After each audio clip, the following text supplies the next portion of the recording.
So if you consider the object as the fussy baby that you just put to sleep, when you're handling that and preparing to put it down someplace to change its diaper, it's bare skinned, so everything that's on you and how you cradle that little baby, that's kind of how you need to treat the artifacts. Think of it bare skin, and if you were putting your hands or any fabric that you have as a shirt against it, how's it going to feel? How's it going to react? And the baby is, your artifact is going to be on exhibit for quite a while, so you want to make sure that it's well cradled, well supported, and you don't wake up the baby because it took you 2 hours to put it to sleep. So as you look at your objects, think of them in terms of how do I protect it? I want to display it, but how do I protect it while it's being exhibited, and how do I prevent what I'm doing from waking up the baby? You want to be able to install the piece easily and also remove it easily. You don't want to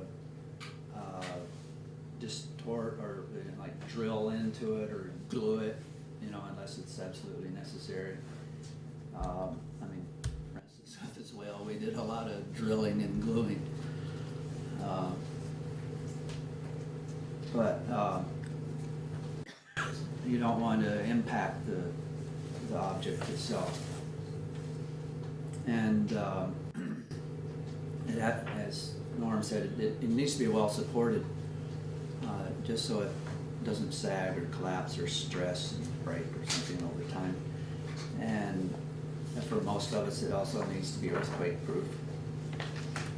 And if you have a lot of traffic or foot traffic or truck traffic nearby, vibration is something to take into consideration.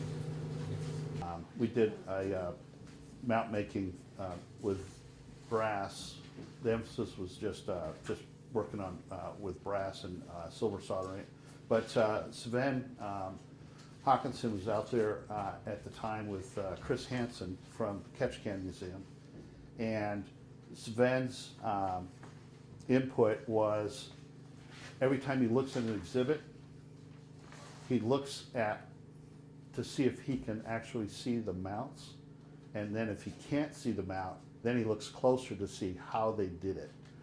And that's kind of, if you look at some of the material, it's just that the mount is not really what you want people looking at. You want them looking at the object, but it's that mystery of how did they support that? How are they, without hurting the object? And kind of back to our fussy crying baby, how did they change the diaper on that baby without waking it up? And as you look at the object, you say, okay, well, I can't see the visible support, or I can. There's some things you just need to have enough support there because it's a fragile object, or it doesn't have any structure of its own, so you kind of have to provide that structure for it before you can put that exhibit or that object on exhibit. So keeping it simple, use materials that are available, and just making sure that you properly support the artifact without causing it any more stress or any additional stress.